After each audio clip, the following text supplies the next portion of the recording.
Hello বন্ধুরা, good morning and welcome back to my channel Sumi Prachi vlogs. তো আশা করি সবাই অনেক অনেক ভালো আছেন আর আমি অনেক ভালো আছি। তো আজকে নিয়ে এসেছি একটি মিনি ব্লগ। দিদা শাশুড়ি তো সকাল সকাল উঠে কাজ টাজ সব সেরে নিয়েছি, এখন রান্না করব আর ওনাকে এখন চা দেবো। আমার সব কিছু শেষ হয়ে গেছে। তো বাটটা এই যে দেখতে পাচ্ছ বসিয়ে দিয়েছি, এটাতে প্রাচীকে স্কুলে দিয়ে এসেছি। তো চলো তোমাদের সাথে।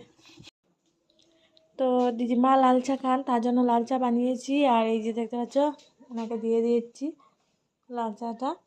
তো আমরা সবাই খেয়ে নিয়েছি আগে। তোমার একটু ঝাড়ু টাড়ু দেওয়া বাকি ছিল, তো আমি ঝাড়ুটা দিয়ে দিলাম, তারপর ঠান টান করে পুজোটা দিয়ে দিলাম। তো